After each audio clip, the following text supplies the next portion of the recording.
Dios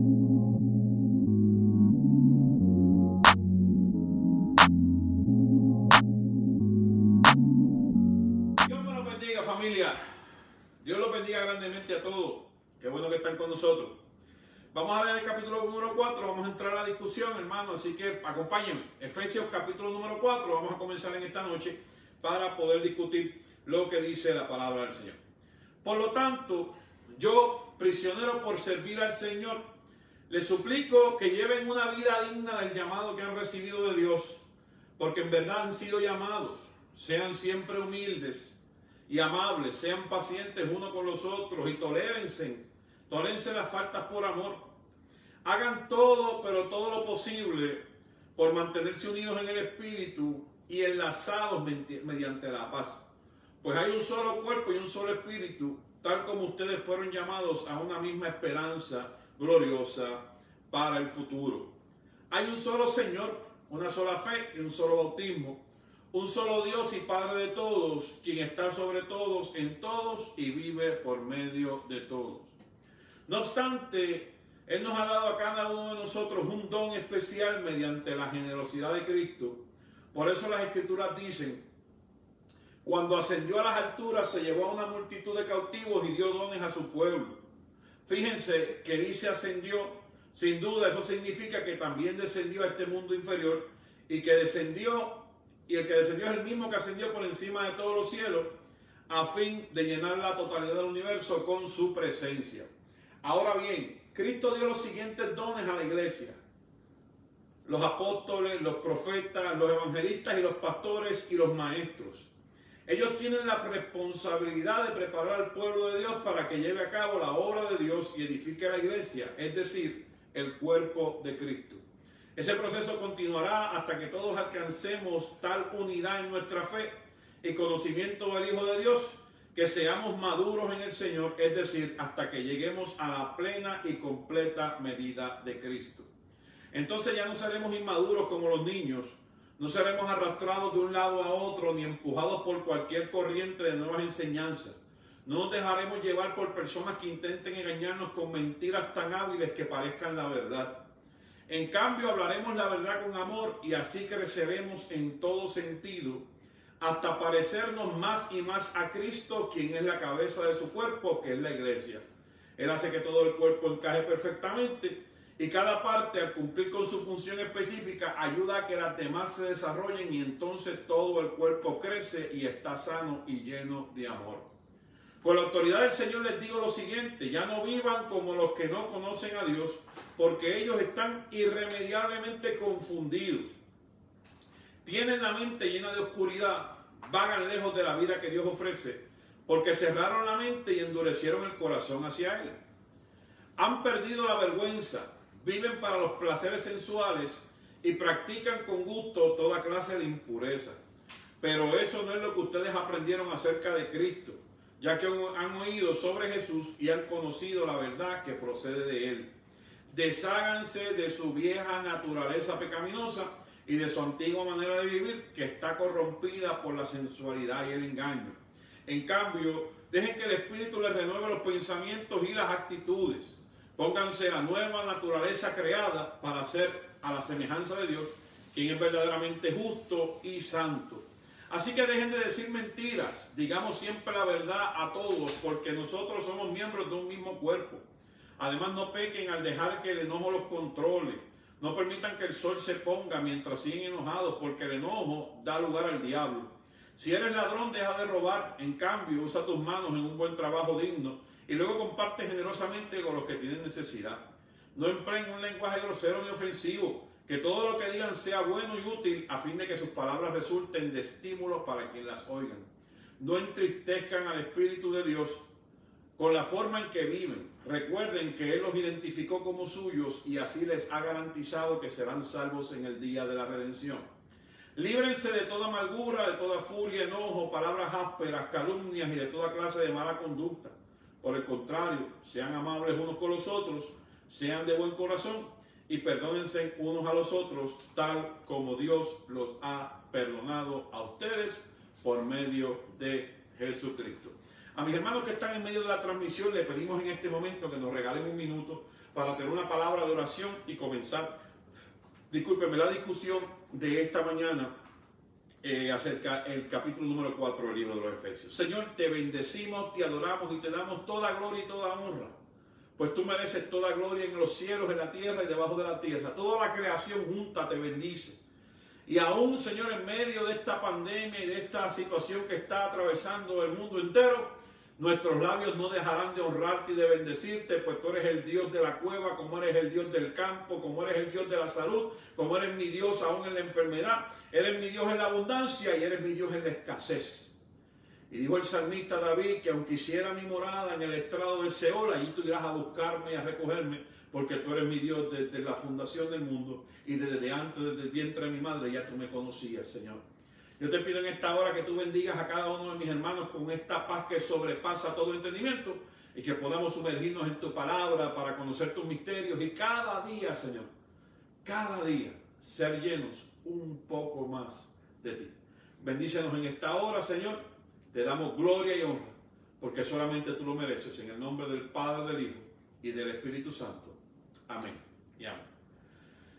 Empezamos, mis hermanos, comenzamos en esta noche y lo primero que queremos nosotros presentarles a ustedes es esta imagen que nos presenta el apóstol Pablo en el capítulo número 4. Bienvenido a todos esos hermanos que se están conectando. Nuestra hermana Hilda Castro, Sally, sabes que te amamos mucho, mi amor. Aquí está mi hermano Matos, mi hermano Quito, Dios te bendiga. Iris está por ahí también, bendiciones. Hermano Héctor Rosa, bienvenido. Vamos a estar discutiendo, para los que no saben, el capítulo 4 del libro de los Efesios. Y en la discusión comenzamos con los primeros versos, donde el apóstol Pablo hace una referencia extraordinaria, donde le dice al pueblo: yo que estoy preso, les pido con urgencia, les pido encarecidamente que caminen como es digno del llamado con el que han sido vosotros convocados en Cristo Jesús. Y esto, de primera instancia, es una invitación espiritual extraordinaria. Si usted lo lee y lo trata de asimilar, pues es una invitación muy buena de parte del mentor, de parte del pastor de esa iglesia, del fundador posiblemente de esa iglesia, el apóstol Pablo. Pero hay unas evidencias internas que yo quiero discutir con usted, porque la palabra que el apóstol Pablo utiliza en ese primer verso es la palabra peripateo. Y usted va a decir: pastor, ¿qué rayos dice ahí? ¿Qué significa peripateo? Pues la palabra peripateo significa aprendizaje mientras se camina. Y la cultura helénica del primer siglo tenía un proyecto que se llamaba la escuela peripatética. Y era que la mayoría de los maestros helénicos del primer siglo y de siglos anteriores le enseñaban a sus estudiantes o impartían sus enseñanzas a través de largas caminatas alrededor de las ciudades en las cuales ellos vivían. Y ese concepto de aprender mientras se camina o aprender de la mano del maestro mientras se camina, Pablo lo traduce a una experiencia espiritual. Si me está siguiendo, escríbame huepa ahí. Y otra vez dice mi hermano Ángel Prieto: Dios te bendiga, bienvenido. Mi hermana Eneida, bienvenida. Valentín, bienvenido. Mi hermano Manuel Piri, al pie del cañón, Dios me los bendiga. Si usted me está siguiendo, póngame huepa ahí. Pablo está utilizando un concepto que la gente está acostumbrada a escuchar. Pablo está diciendo: caminen como en el mismo proceso que aprendieron.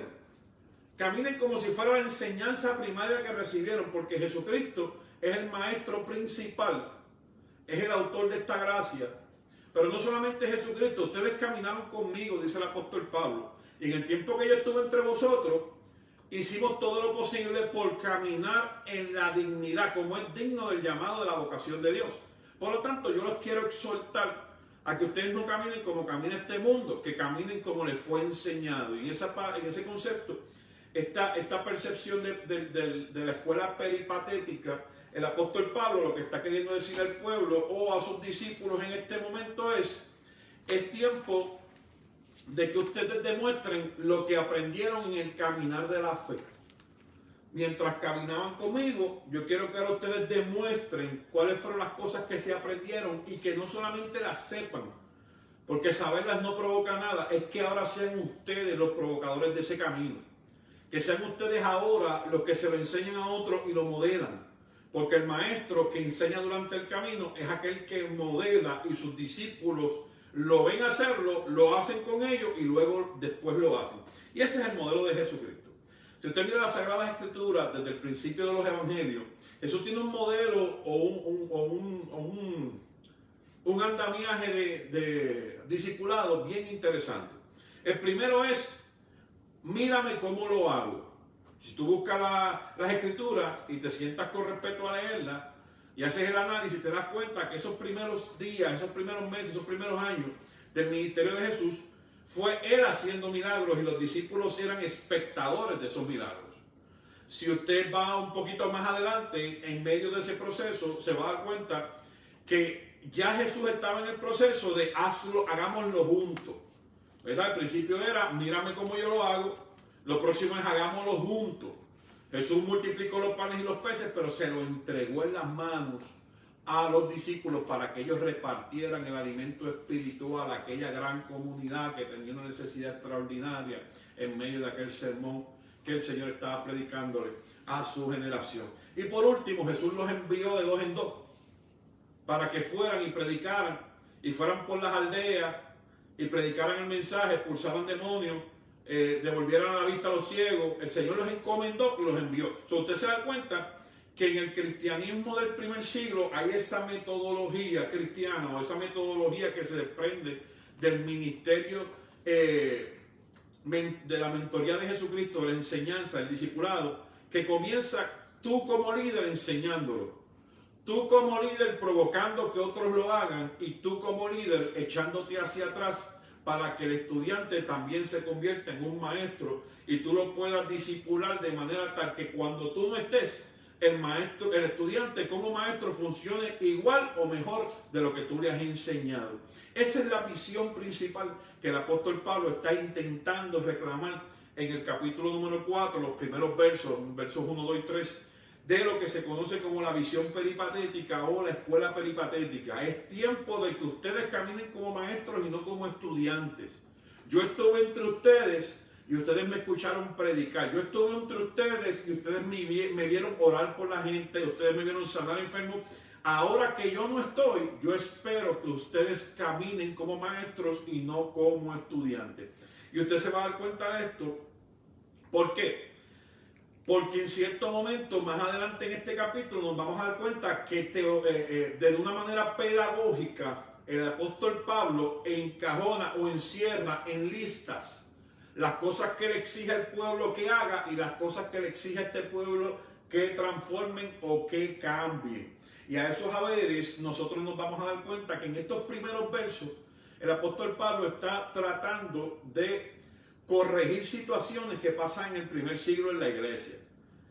Que no solamente pasan en el primer siglo en la iglesia, siguen pasando el día de hoy en nuestras comunidades de fe, sigue pasando en el día de hoy en nuestros propios hogares y en nuestras propias familias.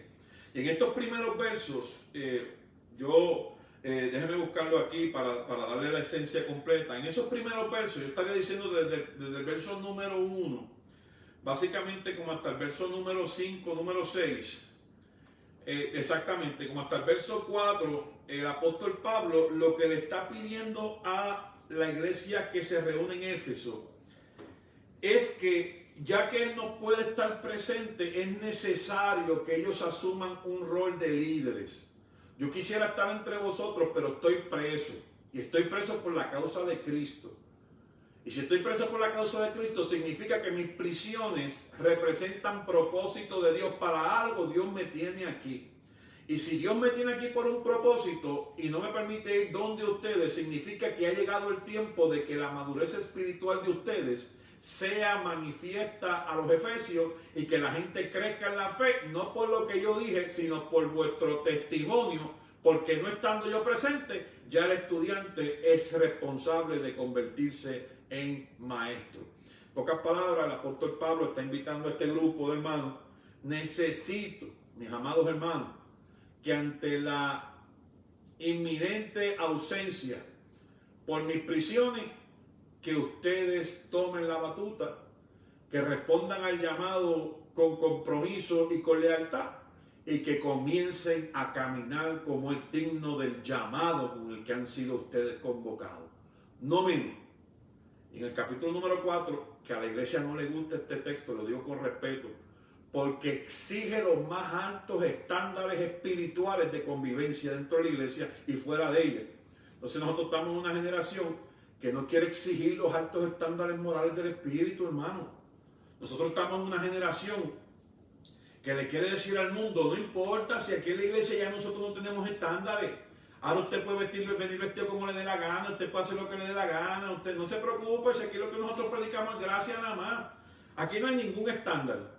Pero el apóstol Pablo en el capítulo 4 de la carta a los Efesios le dice, no diluyan, no le quiten importancia a los parámetros de convivencia, porque en el día que ustedes empiecen a diluir el mensaje y abran los límites, la gente va a empezar a deshonrar a Dios pensando que lo está honrando, y en medio de esa deshonra Dios los va a cancelar o les va a borrar el nombre del libro de la vida, y la responsabilidad va a ser de los maestros y de los predicadores que enseñaron mal. No cambie el mensaje, hermano. Puede cambiar el tiempo, puede cambiar la ciudad, puede cambiar el idioma, pero Dios es el mismo ayer, hoy y por los siglos de los siglos. Y la palabra dice que el cielo y la tierra pasarán, pero su palabra no pasará. Es responsabilidad suya y mía, si queremos alcanzar la gloria eterna del que vive y reina para siempre, que caminemos con dignidad, según los más altos estándares bíblicos y espirituales, en este caminar de fe que el Señor nos ha convocado a nosotros. Dios no exige de nosotros menos que eso, y el que le diga lo contrario es un falso profeta, y el que le diga lo contrario está en contra del Cristo de la gloria. Dios no exige de nosotros, una vez que hemos recibido a Jesucristo como el Salvador, Dios no exige de nosotros menos que excelencia. Que nosotros no somos perfectos, eso lo tengo claro yo, clarísimo, clarísimo. Pero no tomamos nuestras imperfecciones como una excusa para no caminar derechito. Por el contrario, porque sabemos que somos débiles, caminamos derecho. Porque sabemos que a veces no podemos resistir el pecado, no nos exponemos a él.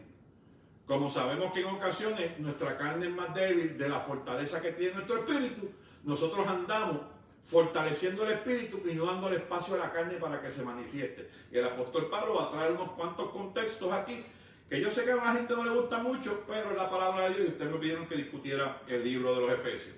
¿Y qué cosas le pide el apóstol Pablo? Que sean las que se manifiesten en medio de la comunidad de fe. 3 cosas importantes: humildad, mansedumbre y paciencia. ¿Por qué es tan importante que el apóstol Pablo haga esta referencia? Porque en Gálatas capítulo 5, en Gálatas capítulo número 5, se nos da un listado completo de lo que son los frutos de la carne y los frutos del espíritu. Y estos 3 términos, humildad, bondad, mansedumbre, paciencia, gozo, amor, son parte del listado grande de los frutos del espíritu. Y usted me va a preguntar a mí, pastor, ¿y por qué el apóstol Pablo a una iglesia le está pidiendo los frutos del espíritu? Yo le voy a explicar a usted sencillamente por qué. La iglesia del primer siglo padece de un problema muy serio, que lo padecen muchas de nuestras iglesias del siglo XXI y no lo quieren trabajar, no quieren lidiar con eso, pero hay que predicarlo, hermano, porque cuando usted despierta ese letargo, el Señor le bendice de una manera extraordinaria y usted le puede servir al Señor con eficiencia, con excelencia. La iglesia del primer siglo está pasando por la situación de que quieren manifestar todos los dones del Espíritu, pero no se manifiestan los frutos. Entonces hay un hermano que viene y les predica un mensaje un domingo en la mañana o un sábado en la tarde, pero no han pasado 2 horas que se acabó el servicio, que ya está hablando peste de otro hermanito de la iglesia, o está dañando su testimonio o difamándole. Se reúnen en sus casas después de reunirse en el templo para venir a pegar al pastor o a cualquier líder de la iglesia o a cualquier político o a cualquier esto, porque óigame, con la misma boca que alabamos al Señor, entonces andamos por la calle maldiciendo al mundo. Y esas son cosas con las que el Señor quiere que nosotros trabajemos porque no le agradan. El apóstol Pablo lo escribe en su listado: no llenen su boca de palabras de maldicencia, no llenen su boca con palabras de ira ni enojo. Por el contrario, utilicen sus palabras para bendecir a otros. Entonces usted se va a dar cuenta que la iglesia del primer siglo tiene el problema serio. Por ejemplo, la iglesia de Corinto, que Pablo está trabajando durísimo con la iglesia de Corinto. Pablo le escribe 5 cartas a la iglesia de Corinto, de la cual nosotros tenemos 3 en la Biblia. Usted piensa que son 2, pero la carta número 2 está dividida en 2, aunque usted no lo ve. Eso fue un error del copista. Pero nosotros tenemos 3 cartas literalmente de los Corintios, a la iglesia de los Corintios, sumergida dentro de las que supuestamente tenemos en la Biblia.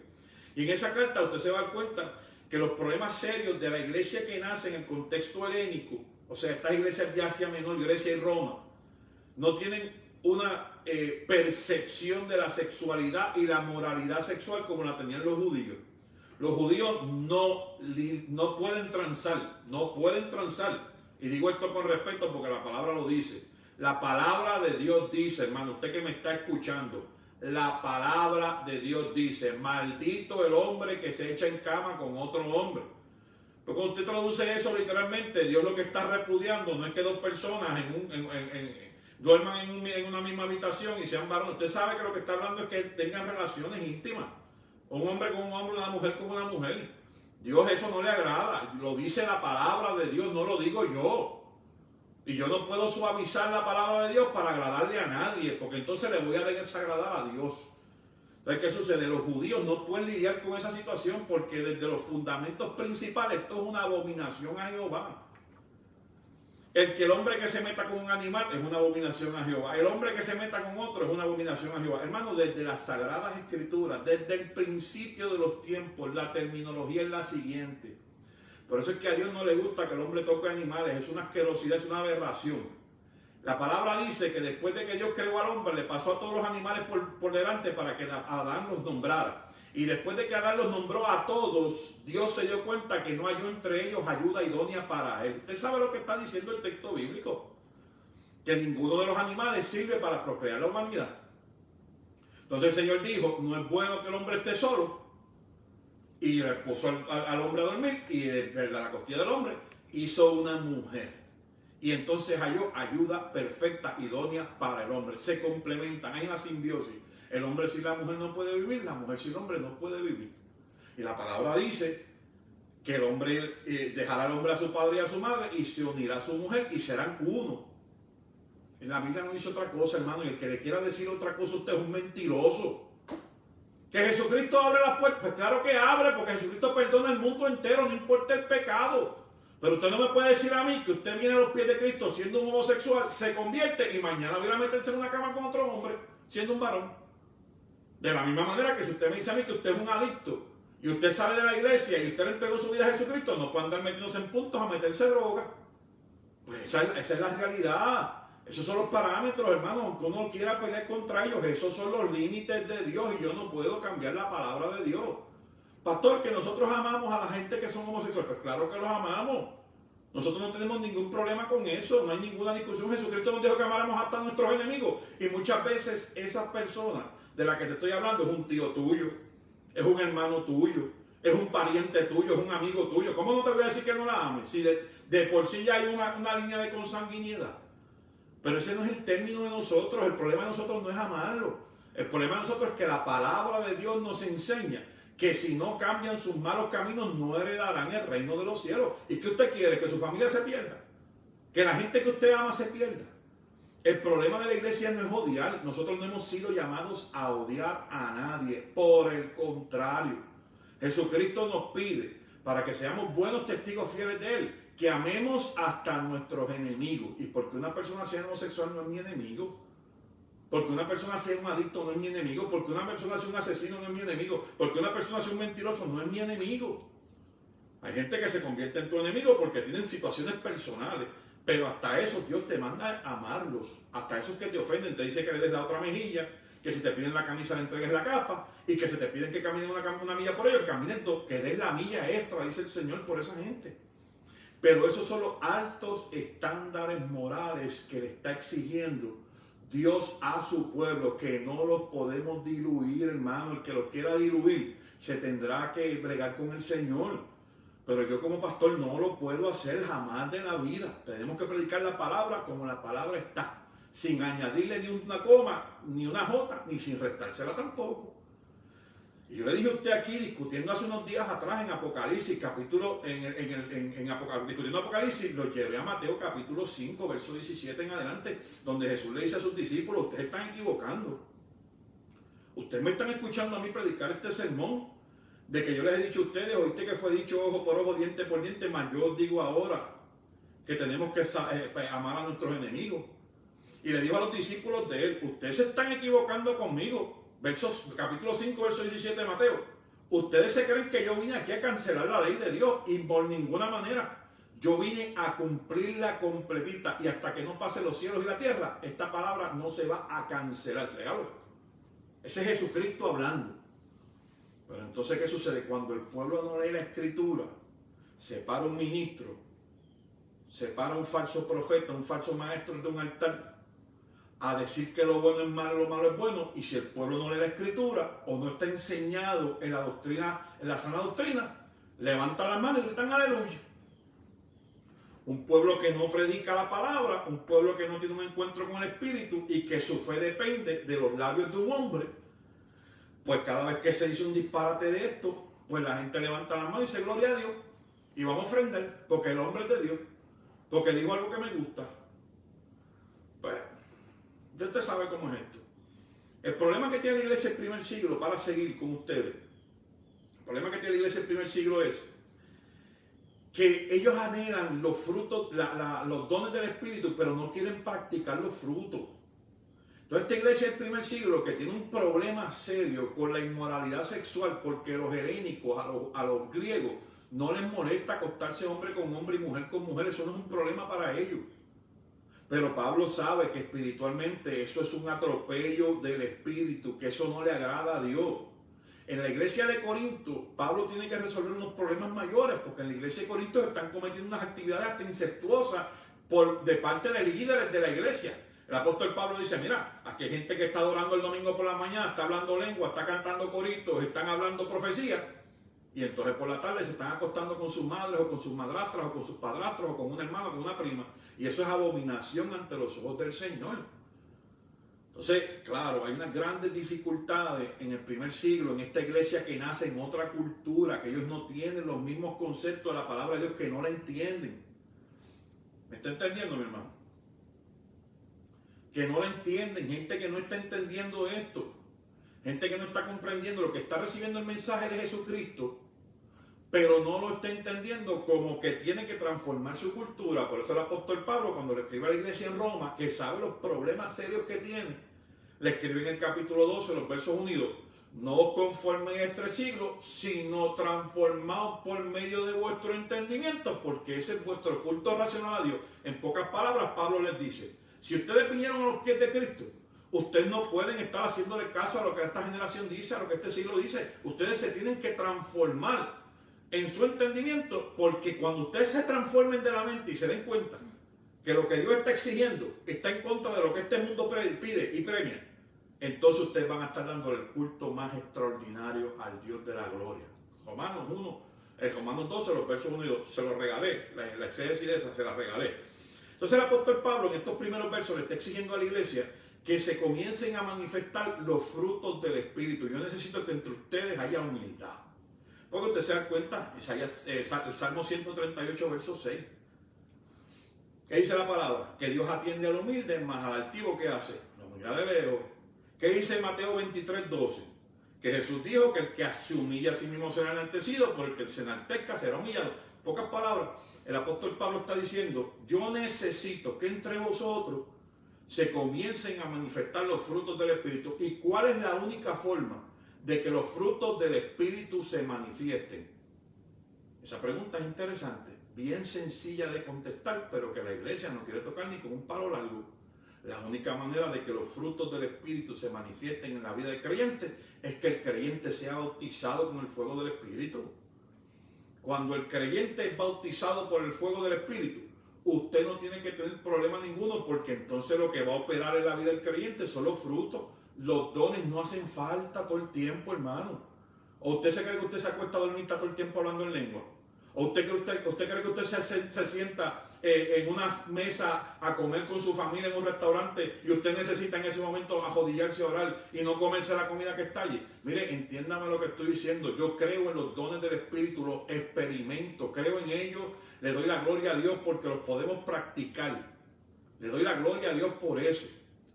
Pero si no se pueden manifestar los frutos en mi vida, ¿Para qué se van a manifestar los dones? Esa es la exégesis principal de 1 Corintios 13. ¿Para qué yo quiero lenguas angelicales? ¿Para qué yo quiero profecía? Si en el corazón en vez de amor lo que tengo es odio. Y si lo que tengo es odio en el corazón, en vez de amor, lo que estoy testificando es que el Espíritu de Dios no mora en mí. Y si el Espíritu de Dios no mora en mí, esto que parecen dones espirituales, este hablar de lengua, este sacudir de cuellos, este brincaera, son simples emocionalismos humanos que nada apoyan el reino y en nada bendicen la obra del Cristo de la gloria.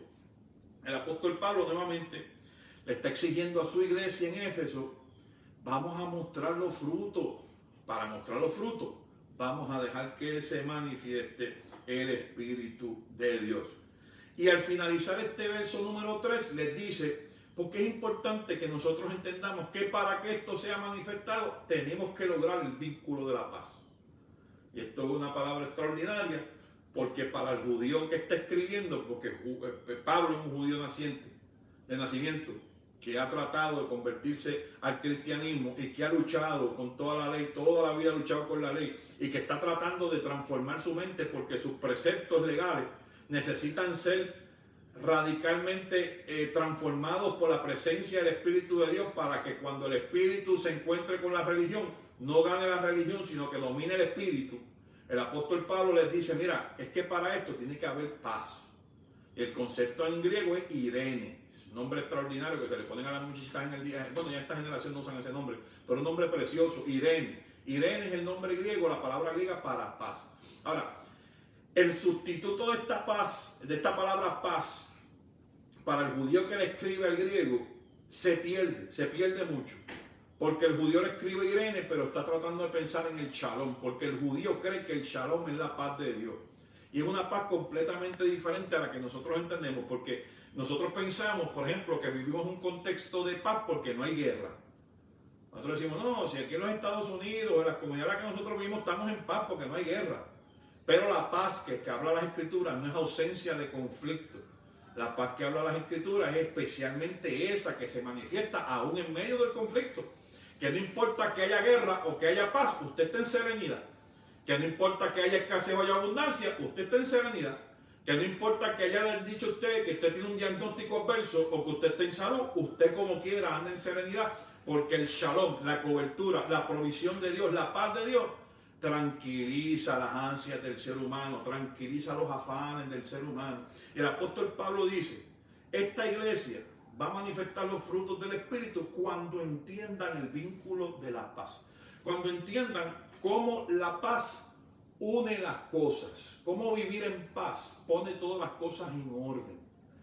Y claro, pues usted se va a dar cuenta que el apóstol Pablo pide tres cosas interesantes: humildad, mansedumbre. Mansedumbre es un término que aparece 47 veces en las Escrituras, hermano. 47 veces aparece esto en la Escritura.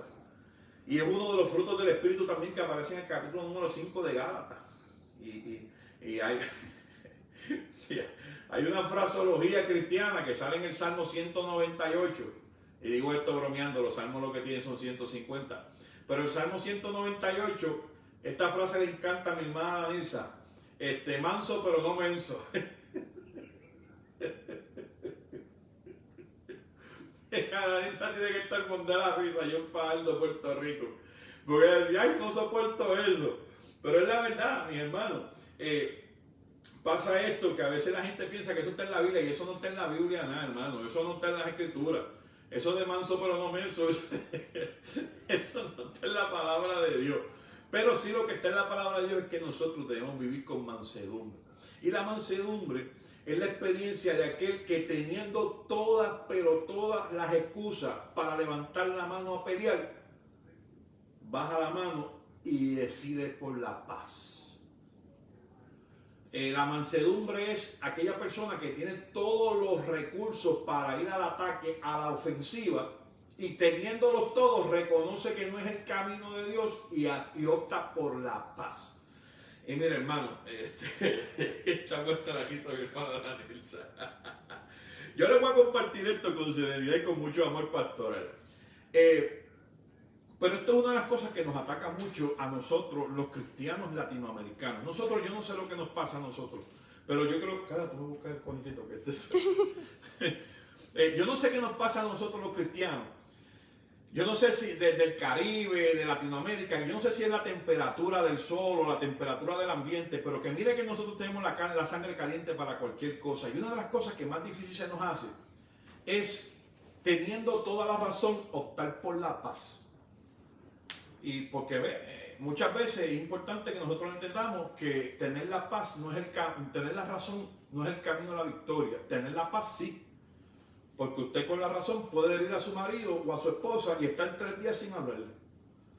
Ahora, usted puede, teniendo la razón, optar por la paz y no quebrantar la relación emocional, física y espiritual que hay en su casa. Y esto es lo mismo que está diciendo el apóstol Pablo. Cuando haya discusiones entre vosotros, familia, a la familia de la fe, en Efesios capítulo número 4 le dice, cuando se presenten estas situaciones, es importante que la mansedumbre, aquí no es importante quién tiene razón y quién no la tiene. Aquí lo importante es que el que tiene la razón piense en el vínculo de la paz. Que el que tenga las llaves para acabar la discusión no es el que tiene la razón, es el que opta por la paz. Que el que tiene las capacidades para romper el chisme no es el que deja que se divulgue, ni el que anda dando explicaciones, es el que se sale de la línea y corta la cadena. Entonces, en ese caso, el apóstol Pablo está haciendo una extraordinaria invitación al pueblo diciéndole: ustedes van a ver todos estos frutos manifestados en vuestra vida cuando entiendan que hace falta que la paz sea el vínculo que nos une a nosotros. Y si nosotros optamos por la paz, si la paz es lo que está en mi mente, muchas veces las cosas que yo iba a decir las callo. Muchas cosas, las cosas que yo iba a hacer no las hago. Lo que iba a decir no lo digo. Lo que me iba a comer no lo compro. Lo que iba a hacer, lo que iba a comprar no lo compro. Porque yo estoy optando por la paz para que haya una tranquilidad que no tiene que ver con mi deseo, no tiene que ver con lo que yo quiero, con lo que a mí me place, tiene que ver con que todos estemos en armonía. Eso es el cuerpo de Cristo, hermano. Ese es el cuerpo de Cristo. Que la mano no ande pendiente, solamente aguante, sino que utilice el dinero que tiene para comprar medias y así los pies puedan tener también resguardo en el día de frío. No, pero es que nosotros somos las que trabajamos, sí, las manos son las que trabajan, pero los pies son los que te sostienen para que puedas trabajar. Entonces, cada vez cuando el cuerpo de Cristo entiende la importancia vital que tiene cada uno de los órganos, cuando el cuerpo de Cristo entiende la importancia del servicio de cada uno, entonces entendemos que hay un vínculo de paz. En pocas palabras, si nosotros somos el cuerpo, cada coyuntura es la paz de Dios. Lo que une el muslo con las batatas, lo que une el muslo con la cadera, esa coyuntura, ese disco que hay ahí, esa patera en la rodilla, esos tendones, eso es el vínculo de la paz. Lo que mantiene las cosas unidas es la paz que tiene que haber en nuestro corazón. El apóstol Pablo se lo está pidiendo a la iglesia. Pero yo como pastor se lo estoy pidiendo a usted en su familia, en su casa. Dese cuenta, tener la razón no es el camino. Usted sabe que tiene la razón, pero ¿qué le vale a usted si no le hablan? ¿De qué le vale a usted si no puede acariciar a su esposo o a su esposa? Si al acostarse a dormir no puede haber un vínculo de paz donde puedan descansar tranquilos porque el enojo, la ira, la contienda.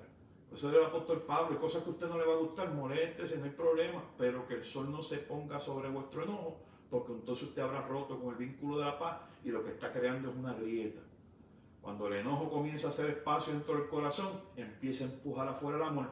Y si usted no se da cuenta a tiempo, puede que sea tarde.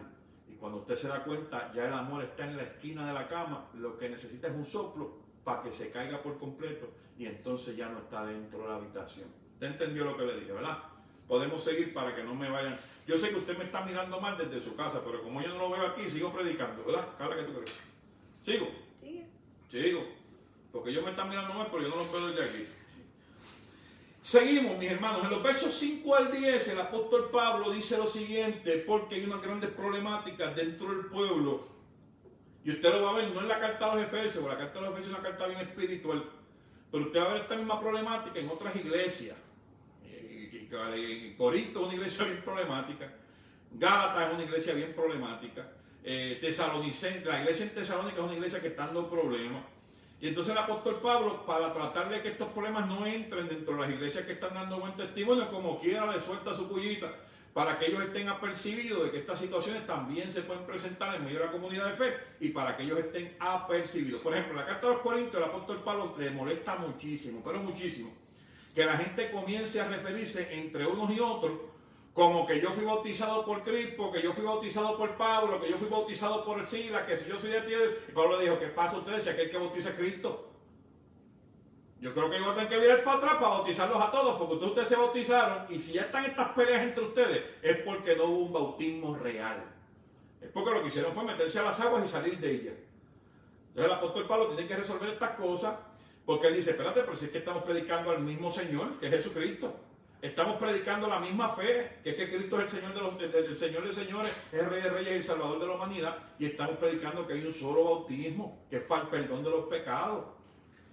Hay un solo bautismo que el hombre puede provocar, el otro es provocado por el Espíritu Santo, lo predicó Juan y nos lo enseñó las Escrituras en Apocalipsis, que Jesucristo es el único que bautiza con el Espíritu Santo. Nosotros, los predicadores, podemos llegar hasta tu corazón con el mensaje, pero es el Espíritu el que convierte el corazón. Ahora, el Señor nos ha dado la oportunidad a nosotros como pastores, el privilegio de bajarte a las aguas bautismales, que es un nuevo nacimiento espiritual. Pero hace falta ese nacimiento espiritual para que tú te cambies tus malos caminos, para que nosotros cambiemos nuestros malos caminos. Pero el único que bautiza con el Espíritu Santo es Jesucristo. El Espíritu de Dios está bajo el control de Dios, no de ninguno de nosotros, y ese es uno de los problemas. Y digo esto con amor. Predicadores atando y desatando y haciendo declaraciones como si ellos tuvieran el control del Espíritu Santo. Hay que tener cuidado con eso, hermano, porque el control del Espíritu Santo es de Dios. Usted y yo somos súbditos de Dios, y si somos súbditos de Dios, somos súbditos del Espíritu de Dios y de su Hijo también. Pero nosotros sabemos, creemos que porque somos la iglesia, el Espíritu Santo está como si el Espíritu Santo fuera el medio de los mandados de nosotros. Mire, hay que tener cuidado con eso, hermano. Porque si usted está viviendo su fe desde la falsa perspectiva de que el Espíritu le sirve a usted y no le sirve a usted al Espíritu, pues entonces no sé en qué creímos, no sé dónde estábamos parados. Yo la verdad que en esa parte me podría perder, hermano. En esa parte, lo lamento, ¿verdad? Pero me podría perder un poco. ¿Usted me entiende lo que le estoy queriendo decir? Vamos a seguir. Si usted se da cuenta, el apóstol Pablo le está recomendando que entiendan, que volvamos a la senda antigua, que volvamos a los principios fundamentales, un Señor, una fe, un bautismo. El resto de las discusiones son vanas. El resto de las discusiones entre nosotros no nos llevan al cielo. El resto de las discusiones entre nosotros son boberías, son paja de otro costal, harina de otro costal, harina de grano de otro costal, que en nada benefician el crecimiento de la obra de Dios. Ahora, el apóstol Pablo, el pastor se está poniendo difícil, dice el Jafi aquí. Jafi, pero contrólate. El apóstol Pablo, en los versos 11 al 16, nuevamente, hermano, tome agua. El apóstol Pablo, en los versos 11 al 16, constituye dentro de su discusión lo que Dios ha hecho con la iglesia. ¿Y qué cosas ha hecho Dios con la iglesia? Pues Dios ha creado un ejército para él. Usted dirá, un ejército, sí. La palabra dice que en medio de la formación del cuerpo de Cristo hay diferentes dones y talentos, y entre esos dones y talentos está el apostolado, están los apóstoles, están los profetas, están los evangelistas, están los pastores, están los maestros. Que ninguno está por encima de ninguno y que ninguno tiene más importancia que el otro, porque todos somos parte de un mismo cuerpo, que el único que es cabeza aquí es Jesucristo. Claro, usted tiene que asumir, digo esto con respeto, con amor pastor, usted tiene que asumir que Pablo está tirando una indirecta. Y esto nos pasa en nuestras iglesias, especialmente en las iglesias bautistas. No voy a discutir de las otras, no voy a señalar las otras, pero esto nos pasa en nuestras iglesias, especialmente en las iglesias bautistas. Y cuando usted trata de funcionar de otra manera, la gente lo empieza a mirar raro a usted. En nuestras iglesias bautistas se le da demasiada importancia al ministerio pastoral. Escuche bien lo que le voy a decir. Se le da demasiada importancia al ministerio pastoral. Y como hay esa confusión dentro de la iglesia, no se manifiestan otros ministerios como el de los evangelistas, los profetas y los apóstoles, porque le tienen miedo La iglesia le tiene miedo, y digo esto con respeto, a no poder controlar lo que el Espíritu está haciendo. Pero la iglesia que le tiene miedo al control del Espíritu es una iglesia que está muerta. Y se tiene que morir. Porque la iglesia es de Dios y es de Jesucristo, y Jesucristo es la cabeza. Y si Jesucristo es la cabeza, el que manda es el Espíritu Santo. Por lo tanto, el pastor no es más importante que el maestro de la escuela bíblica. El pastor no es más importante que el misionero, ni que el apóstol, ni que el evangelista. El pastor es una parte esencial de la vida de la iglesia, pero no tiene más importancia que el resto de la gente. Entonces tú empiezas a tratar al líder de adoración como más importante que tú o con la misma importancia. Tú empiezas a tratar al hermano que limpia en la iglesia como si fuera tu hermano de sangre, como que tú no tienes más importancia que tú eres consecuente como parte del ministerio. Y la gente te empieza a mirar raro y dice, pero es que este pastor es como muy amigable. Estamos esperando que danos órdenes, señálanos, regáñanos. No, es que ese no es mi trabajo, hermano. Mi trabajo es velar porque las cosas en la iglesia se hagan de la manera correcta que dice la Biblia y que me enseña mi Dios. De ahí para adelante, yo tengo que tratar a cada uno de la iglesia, desde el más chiquito hasta el más grande, igual de la misma forma, porque todos somos parte del mismo cuerpo y la única cabeza es Jesucristo. ¿Cuál es el problema grande que encuentran los ministros en esta generación? Que a veces la gente se acostumbra tanto a ser líder de la iglesia que cuando el pastor quiere provocar la presencia del Espíritu, entonces le empiezan a poner motes de fundamentalista, a ponerle motes de pentecostal, a meterle motes de que tú no eres parte de nuestra religión y los quieren sacar de los templos. Y dígame usted a mí si le estoy diciendo mentiras o no, usted ha vivido en iglesia. Cuando el pastor quiere soltar el control y quiere que los hermanos lo suelten también, porque hay gente en la iglesia que voy mucho a la iglesia y se cree que mandan en la iglesia. Digo esto con respeto, esto pasa desde el primer siglo pasado igual. Y cuando tú empiezas a suavizar entre la gente, usted aquí no manda nada, hermano, usted es un siervo de Cristo. Aquí yo no mando nada. Aquí quien manda es el Espíritu. Vámonos de rodillas. Ah, no, este pastor hay que sacarlo de aquí. Porque está rompiendo la jerarquía de la iglesia. Y esto yo no lo puedo permitir. Pues llevo 30 años sentado en esta iglesia. Llevo 40 años. Mi familia fundó esta iglesia. Mi familia puso esa primera piedra. Pero hermano, vuelvo con el amor con amor cristiano. Con amor pastoral. El que manda en la iglesia es Cristo. Y como Cristo subió y está a la derecha del Padre, quien manda a la iglesia es el Espíritu Santo Consolador que nos envió. Y el apóstol Pablo le está diciendo a la iglesia en Éfeso, en el capítulo número 4, los versos 11 al 16. Este es el listado de gente que Dios está usando para constituir su ejército.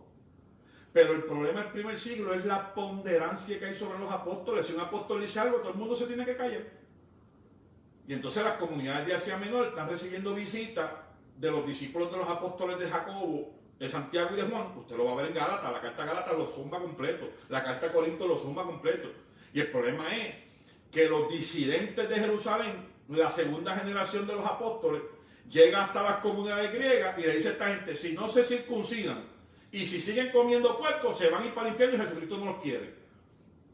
Entonces Pablo dice, pero ¿qué pasó aquí? De hecho, cuando le escribo a los Gálatas, le dice, pero ¿y por qué ustedes miraron tan rápido de la sana doctrina? ¿Cómo es posible que ustedes, que sean una iglesia que nace ahora, una iglesia naciente, que nacen dentro de la sana doctrina, dentro de la libertad que hay en Cristo, no hayan pasado unos meses y ya ustedes estén en la falsa doctrina?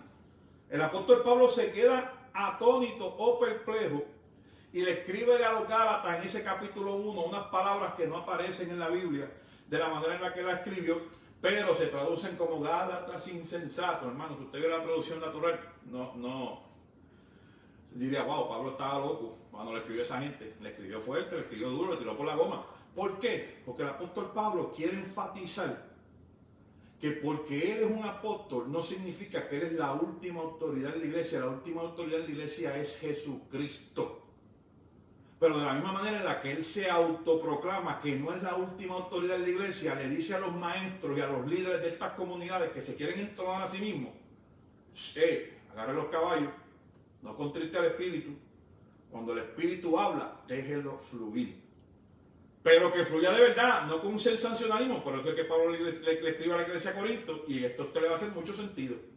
Si hay alguno entre vosotros que empieza a hablar lenguas, si no las puede traducir, que se calle la boca. Porque cuando el Espíritu habla lengua, las traduce. No deja a la gente a lo loco. El Espíritu de Dios no es loco. Hermano, y usted moléstese lo que usted quiera molestar conmigo. El Espíritu Santo de Dios no es loco. Eso de que un hermano se paró, que se sentó.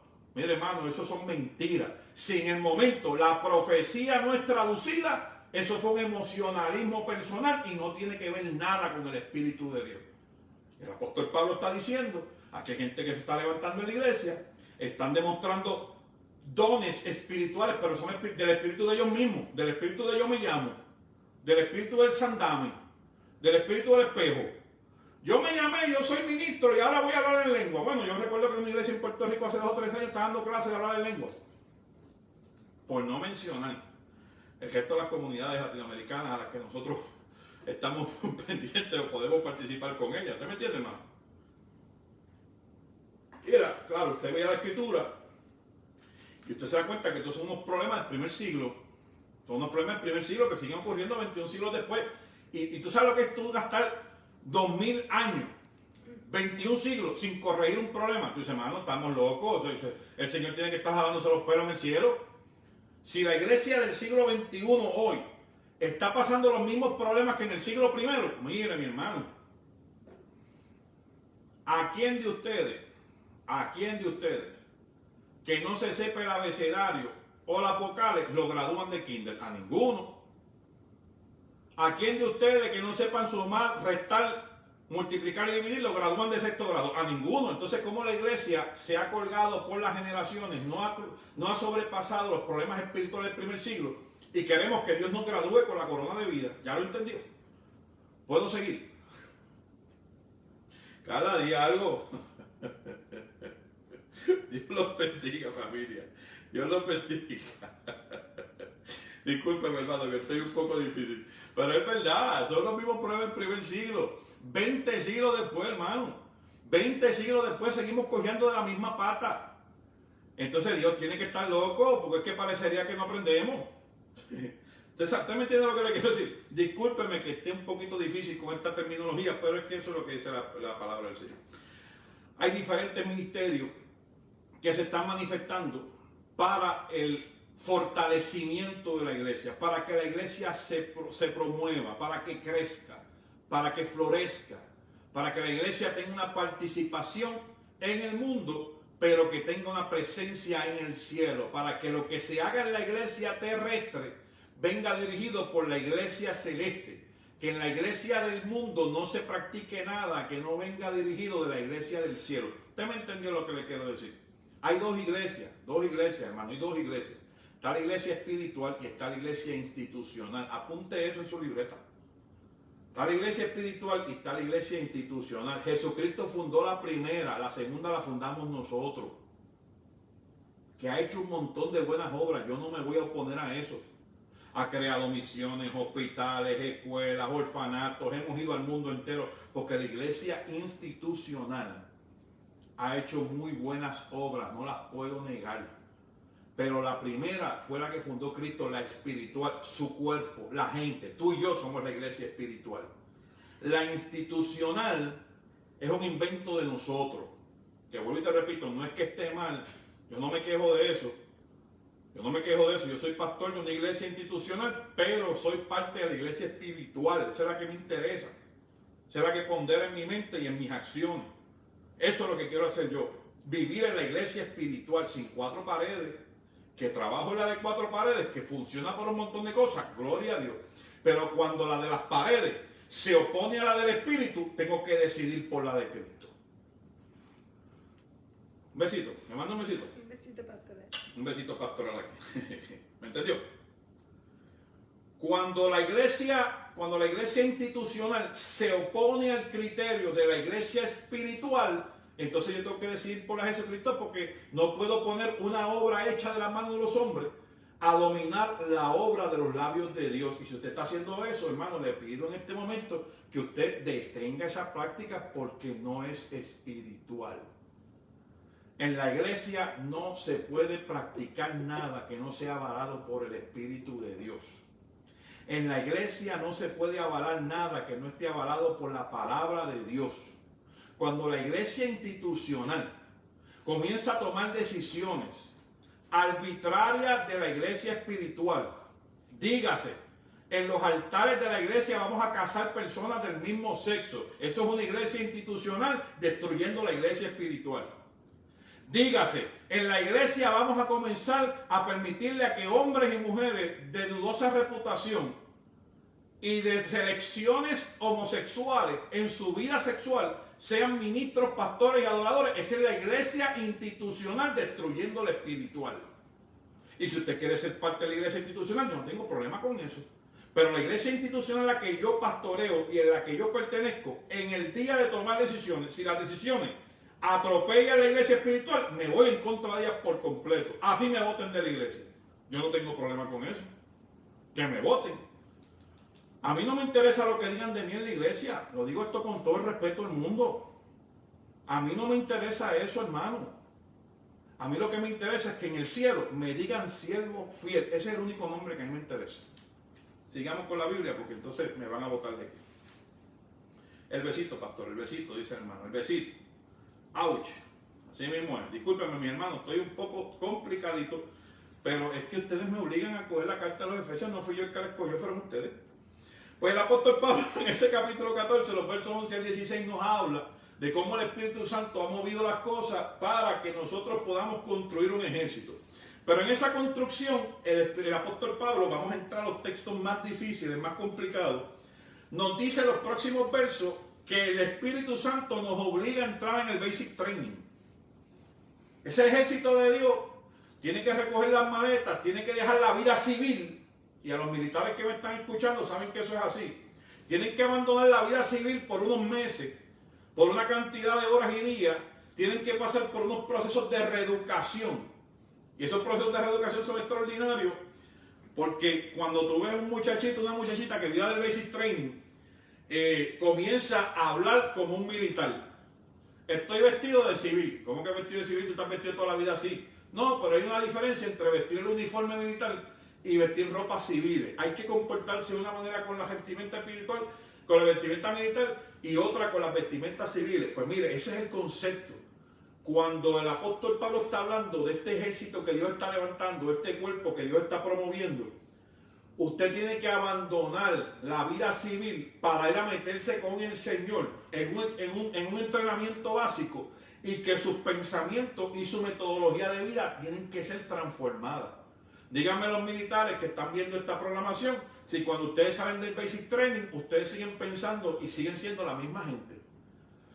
Muchos de sus sentidos cambian, muchas de sus prioridades cambian, si no todas. Eso mismo está desbandando Dios de nosotros. Cuando entramos en el entrenamiento básico del cuerpo de Cristo, nos está pidiendo estas 7 cosas del apóstol Pablo. Dice, en ese entrenamiento básico espiritual, tenemos que aprender que vivimos para las obras del ministerio. Todo lo que sea fuera de la obra del ministerio, para nosotros no es consecuente. Lo próximo que dice el apóstol Pablo es que nuestro entrenamiento está dirigido a edificar el cuerpo. Entonces ahora tú te metes un chamaquito de estos al seminario y lo enseñan a edificar la iglesia, el templo, el edificio, la denominación, que lleva para arriba. No, tienes que levantar el pueblo para que empiecen a mandar chavos para las oficinas centrales. Y si aquí hay alguien que está en la oficina central, un beso pastoral. Pero el apóstol Pablo dice, Dios nos ha llamado y seleccionado, y en ese proceso lo que se nos debe enseñar es a edificar el cuerpo. ¿Qué cuerpo? Pues el cuerpo de Cristo, la iglesia espiritual. La reunión de la iglesia espiritual provoca la iglesia institucional, pero cuando la iglesia institucional desintegra el plan o desintegra el propósito de la iglesia espiritual, la iglesia no es de Dios. Usted puede decir lo que le dé la gana, es un club de leones, es un club rotario, es un club de vendedores. Cuando la iglesia institucional se somete al ayuno, a la oración, a la predicación de la sana doctrina, eso es una iglesia institucional que está sometida a la iglesia espiritual. Y eso es lo que esperamos nosotros, eso es lo que pretendemos nosotros. Y a veces es difícil, porque usted llega a una iglesia de 40, 50, 60, 80 años, centenaria, que tienen malas mañas, mi hermano, que le dicen los cementerios de pastores, que un pastor llega allí con pelo y sale calvo, que un pastor llega de 180 libras y sale de 300, que un pastor llega saludable y sale de allí con problemas de la presión, con problemas del corazón, porque el pastor se está enfocando en resolver los problemas de la iglesia institucional sin permitirle a la iglesia espiritual fluir. Y esos grandes cambios que se dan, ese primer cambio pastoral, se dan Porque la gente que no ama la iglesia espiritual y que no están dispuestos a soltar las riendas de la iglesia institucional, chocan con el espíritu, tienen que salir de la casa. ¿Lo entendieron? Puedo seguir con lo próximo. La palabra del Señor nos enseña a nosotros que en ese entrenamiento básico el Espíritu Santo nos está motivando a aquella unidad en la fe. Lo que estamos hablando ahorita, el vínculo de la paz, la unidad en lo que creemos, un solo bautismo, un solo Señor, un solo Espíritu. A que conozcamos al Hijo de Dios. No se puede hacer la obra, hermano, sin conocer al Hijo de Dios. Y esto es un tema extraordinariamente importante para nosotros, hermano. Esto es bien importante para lo que podemos. Usted llegó calvo. Y gordito. Así.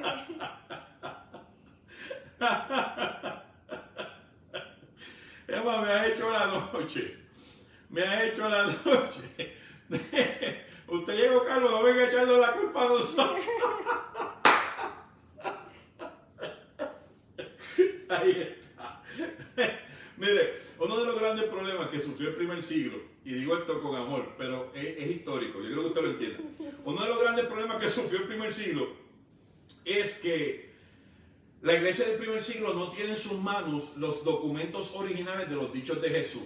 Yo le dije a usted, y se lo comparto nuevamente, el apóstol Pablo se muere en el año 68. El primer evangelio se escribe en el año 70. Usted tiene que asumir, porque usted es una persona pensante, que todas las iglesias de Asia Menor, que todas las iglesias que Pablo fundó, que a todas las iglesias que Pablo le predicó, no conocen los dichos de Jesús y no conocen la vida terrestre de Jesús. Esos conceptos de amar al enemigo, esos conceptos de poner la otra mejilla, eso no es parte de la predicación cotidiana de la iglesia hasta el año 70. Pablo muere en el 68, sus cartas se han escrito todas antes de esa época. Usted tiene que asumir que Pablo en la carta a los Efesios está escribiendo mucho antes de que el Evangelio de Mateo se escriba, y le está escribiendo a la iglesia. Usted tiene que conocer al Hijo de Dios, porque usted no se puede dejar llevar por la vida de Pablo. Usted tiene que conocer al Hijo de Dios, y de la única manera que se conoce al Hijo de Dios sin las Escrituras es a través del Espíritu Santo, en ese entrenamiento básico de la iglesia espiritual. Otra cosa que el apóstol Pablo pide en ese entrenamiento básico es que la iglesia tiene que alcanzar la estatura de la plenitud de Cristo. No, o lo que dijimos al principio, tiene que caminar con dignidad en el llamado. No puede caminar a media. Usted no puede llevar el estandarte de Cristo y ser una vergüenza para la iglesia. Y esto es un tema complicadísimo, hermano, complicadísimo para la iglesia del siglo XXI. Porque el apóstol Pablo es recalcitrante con esta terminología. El apóstol Pablo el apóstol Pablo no negociaba con la gente. El apóstol Pablo le escribe a Timoteo y le dice lo siguiente: este llamado del que nosotros estamos hablando es importantísimo, Timoteo.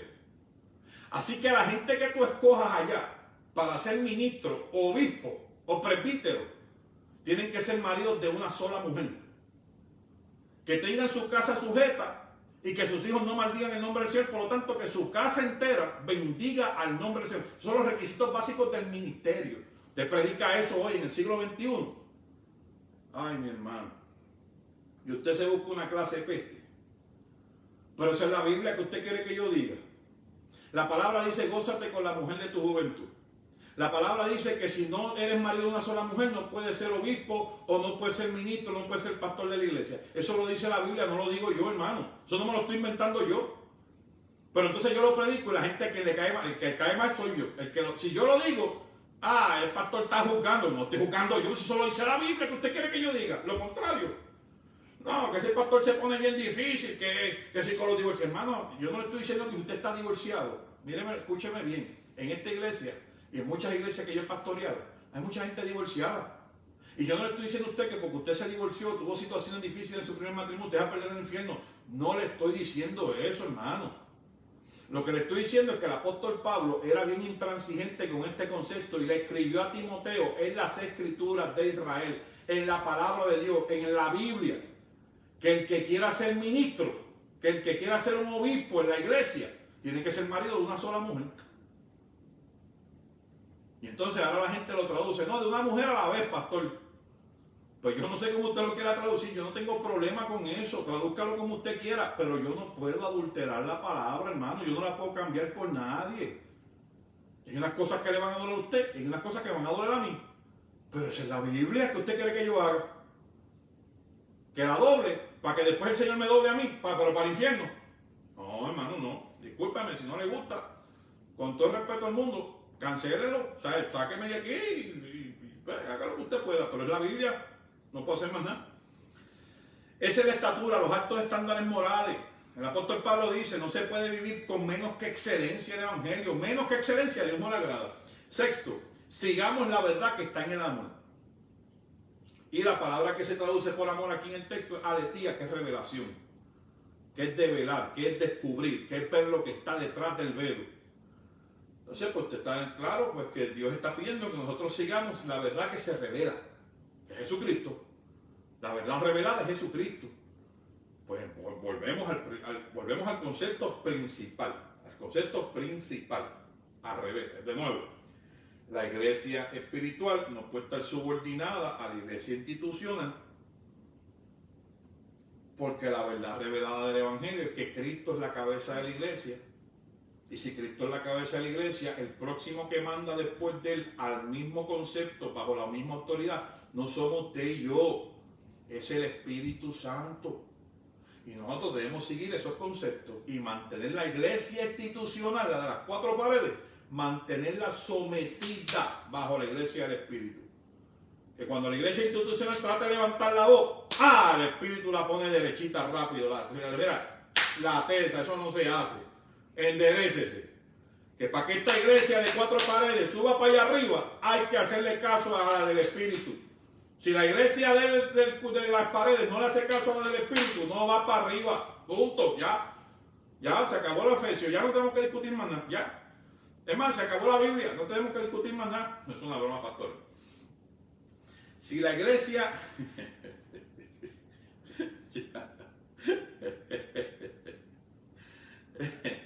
¿Qué puedo decir? Seré masoquista, pero me gusta el estudio. La palabra es dura, pero la corrección. Hermano, discúlpeme, pero es que ustedes fueron los que cogieron en la carta a los Efesios, no fui yo, no se pongan así. Cojan el cantar de los cantares y yo empiezo a hablar de cosas más bonitas. Carla, no te rías. Se va a ser el próximo para bajarlo. ¿Verdad? Para bajarla. Hermano, vayan pensando en otro libro para cuando se acaben los Efesios, que lo que quedan son 2 días más. Vayan buscando otro. ¿Cuál pueden buscarla? Porque piensa. No que sea así más sweet. No podemos los proverbios es candela. Tiene que ser como el cantar de los cantares, ¿verdad? Buenas noches, dice Entonces, volvemos. En ese entrenamiento básico, el apóstol Pablo dice que tenemos que salir para hacer la obra de Dios. En este entrenamiento básico, el que cumple con estos requisitos sale para el apostolado, sale para el pastorado, sale para el evangelismo, sale para las misiones, sale para la profecía, sale para ser maestro. Eso es lo que está diciendo el apóstol Pablo. Usted sale de este entrenamiento básico y usted trata de cumplir estos requisitos básicos del Señor, usted sale para la obra. Y el apóstol Pablo dice al final de esta lista, que hay 2 más, hermano, no se preocupe, hay 2 más, que se gradúa uno cuando crece en Cristo. Cuando se da cuenta uno que está a la altura del maestro, que está caminando con paso firme detrás de las huellas de él. Ahí el apóstol Pablo, usted está listo, déle para adelante. Y digo esto con respeto. Yo acepté mi llamado pastoral en el año 2001. En el año 2001. Mi esposa, que está aquí de testigo, puede testificar si estoy mintiendo o no, que no fue hasta el año 2008 que me paré en el primer púlpito como un ministro, como un pastor practicante. Porque desde el año 2001 al 2008 el Señor me estaba preparando. Y eso es así. Usted tiene que aprender al testimonio para treparse en los altares, a que el Señor lo use con poder. 7 años me tomó a mí, un bachillerato completo, la mitad de una maestría, estaba en el 2008 en la mitad de mi maestría, para yo poder pararme en un altar a decir, el Señor me llamó a pastorear. Esto no es un relajo, esto no es un vacilón de esquina, esto no es que yo me miré en el espejo y a las 2 semanas estaba montando un hinchojo en cualquier esquina porque el Señor me dio una revelación espiritual. Y lo digo con respeto, hermano. Ya tenemos que empezar a meterle mano a esto porque hay un montón de charlatanes en la calle que se creen que el llamado pastoral es un relajo, que se creen que la iglesia es un vacilón, y por eso es que la iglesia tiene un tan mal testimonio en esta generación, porque están trepando en altares gente que no ha pasado por el entrenamiento básico, que no entiende que se vive para la obra, que se quieren enriquecer a sí mismos, que no entienden que hay que edificar el cuerpo, que se andan edificando ellos mismos, que son pastores del día 15 y día 30, que son asalariados, que aparecen en la iglesia nada más el día que van a cobrar el cheque. No me hagan. Seguimos. Carla, vamos a tener que buscar otro. Yo creo que no vamos para acabar esto. Porque ya le dije las partes buenas, ahora vamos con las difíciles. Ahora vamos con las malas. Te va a dar un heart attack si todavía no ves. En los próximos versos, el apóstol Pablo dice que el Señor Jesucristo nos está perfeccionando a nosotros, a los santos, perfeccionando a los santos para los altos estándares del llamamiento ministerial. El Señor dice que, Pablo dice que el Señor nos perfecciona para su obra. Y cuando dice perfecciona a los santos, el concepto es perfecciona a los seleccionados o a los apartados. La palabra guíos o santo, en el término nuevo testamentario, cuando no se utiliza para Dios, significa, escúchame bien, seleccionado o apartado para. Si la palabra santo está mezclada con el nombre de Dios, está hablando de un alto estándar espiritual. ¿Me entendió eso? Póngame ahí, huepa, lo entendí, pastor, lo entendí. Siga que lo entendí. En la Biblia, cuando usted esta palabra agios, que significa santo, y no está ligado al nombre de Dios o al nombre de Jesucristo, significa separación de o apartar algo, ponerlo al lado. Cuando esa palabra agios está con la palabra Dios sumergida o están unidas, significa un alto estándar moral de espiritualidad. Pero aquí, como no está sumergida con la palabra de Dios, está para nosotros. Nosotros somos los santos de Dios. Entonces en ese concepto es apartado. Y lo que está diciendo Pablo es, a los que Dios saca del grupo, los perfecciona. A los que saca el rebaño, los que aparta del grupo grande y los trae a otra esquina para ese entrenamiento básico al que se tienen que presentar, a eso el Señor los perfecciona. ¿Y cómo los perfecciona? Vamos a entrar. Mi amor, préndeme eso, que está calentito aquí, por favor.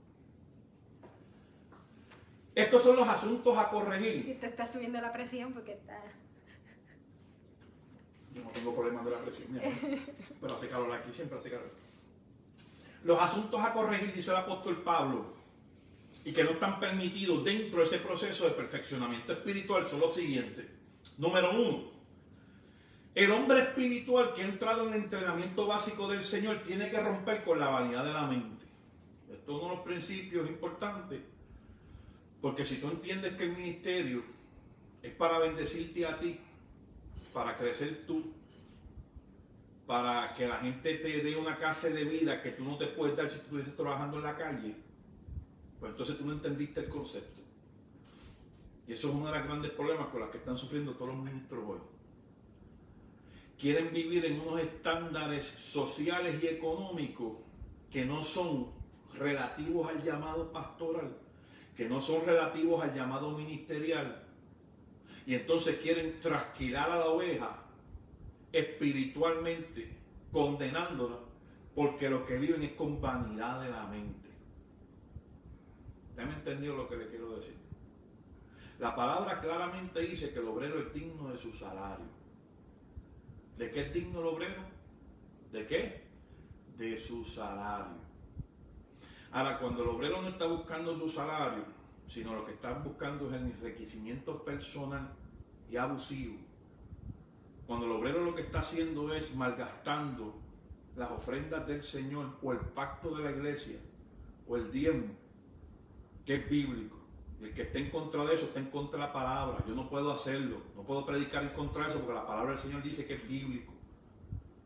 Ahora, cuando lo que se está salvando, cuando lo que se está desperdiciando la ofrenda del pueblo delante del templo para que los hombres vivan con sus vanas maneras de vivir, no se puede vivir en el trono. No se entró al entrenamiento básico.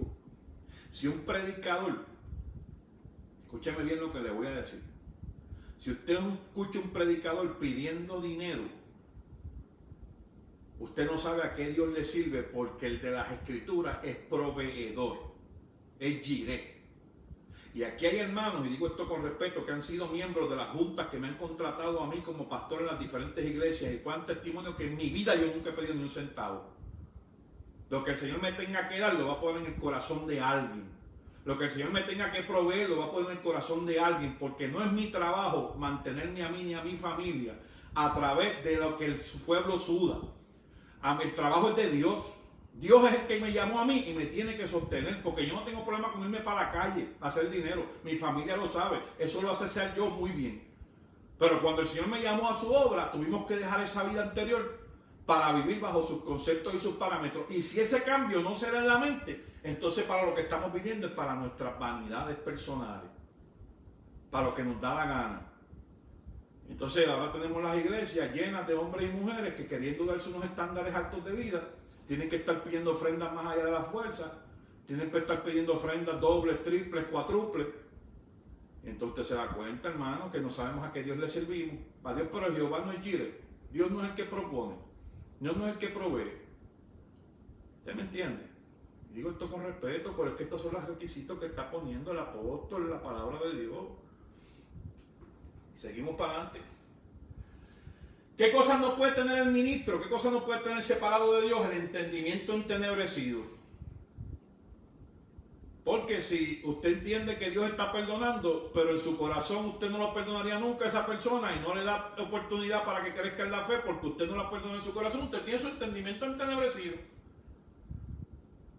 Yo recuerdo una vez, que no voy a mencionar ni al santo ni al lugar, estaba interviniendo con una persona, con una situación con otra, y me dijo, no, pero es que en el año 1900 tanto esa persona me hizo tal cosa. Yo dije, wow, mano, desde ese año usted tiene ese rencor grabado en el corazón, usted se lo está llevando San Quintín, usted no está dando cuenta. Porque el amor de Dios no puede cohabitar con ese rencor. El Espíritu de Dios no puede cohabitar en su corazón con ese enojo. Y eso ya no es una raíz de amargura, eso es un ñame. Lo que usted tiene es un ñame, una batata mamella de esa. Y a veces romper esas cosas, ¿usted sabe lo que cuesta sacar un ñame brujo de eso del monte? Eso hay que buscar, a veces hay que buscar un digger para sacar esa porquería de allá abajo. Y así a veces pasa con el ser humano. Nuestro entendimiento se entenebrece porque no podemos entender la luz de Cristo, que perdona hasta el que no se lo merece. Y a veces somos nosotros perdonados sin misericordia, que no lo deberíamos haber hecho. Y aún así se nos hace difícil perdonar hacia adelante. ¿Qué otras cosas? Pues la gente que está ajena a la vida de Dios. Eso no pueden estar en el ministerio. Porque la vida que provoca Dios no la dan los dólares y los centavos, ni la dan los carros, ni la dan los bancos. Todo lo que la da Cristo. Pero la gente hoy en día, y esto es triste, la iglesia tiene que despertar del letargo. Jesucristo se lo dijo a los discípulos. Estos son hijos de Mamón. Y Mamón es el nombre del primer siglo del dios del demonio. Se escucha raro. Pero mi amor, eso es la Biblia que tú quieres que yo diga. Eso no es una palabra. Eso los puertorriqueños piensan que es una palabra. Pero no. Jesucristo se lo dijo a sus discípulos. Jesucristo se lo dijo. Mire, no les va a faltar nada. Donde quieran que vayan, coman lo que le pongan. Va a haber provisión. Pero no anden pidiendo lo que no les toca. Porque si te ponen a pedir lo que no les toca, lo que van a cargar sobre su vida es maldición. Gente con dureza en el corazón, gente que pierde la sensibilidad, entregados a la lascivia. Y usted sabe lo que es eso. Y los que cometen impureza. Y aquí el apóstol Pablo, cuando está hablando de las impurezas, no solamente está hablando pues de robar o de hacer trampa. Pues aquí el concepto es claro, es el asunto sexual.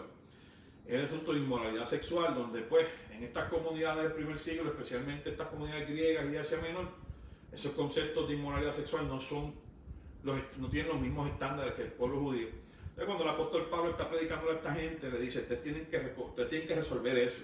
Entonces Pablo, los versos 17 al 20, hace estas correcciones para que el pueblo entienda que si no hay cambio, pues no se puede manifestar la gloria de Dios. Y entonces entre los versos 20 al 27, se lo llevo pateco, como dice Puerto. En los versos 20 al 27, el apóstol Pablo hace una invitación que es la misma que hace en Romanos capítulo 12, cuando le dice al pueblo, tienen que renovarse. Y yo quiero leerlo porque hemos estado un poquito lejos del texto en la discusión que hemos estado ahora, pero le voy a leer esos versos del 20 en adelante, donde el apóstol Pablo escribe a la iglesia, pero eso no es lo que ustedes aprendieron de Cristo, eso de andar, como les dije ahorita, déjame enseñar aquí, esto no fue lo que ustedes aprendieron de Cristo. El Cristo no les enseñó esto, por el contrario, Cristo los alejó de esto en el entrenamiento básico del ministerio. Cristo los abandonó, Cristo los alejó de la vanidad de la mente, los alejó del entendimiento entenebrecido, los alejó de estar ajenos a la vida de Dios, los alejó a ustedes de la dureza del corazón. Recuerden que esto es un término que aparece en la escritura desde que el pueblo estaba tratando de ser libertado. El endurecimiento del corazón del faraón lo que hace es destruir el pueblo de Dios. Cristo los alejó a ustedes de perder la sensibilidad. Ustedes son gente sensible en el espíritu. Cristo los alejó a ustedes de la lascivia. Ustedes no practican esas porquerías. Y en presencia del Espíritu Santo y Cristo los ha alejado a ustedes de cometer impureza. En el verso 20, el apóstol Pablo escribe eso en la carta a los Efesios y continúa diciendo lo siguiente. Hermanos, para los que quieran saberlo, ya estamos bajando la cuesta del estudio bíblico de esta noche. En México eso no es bueno.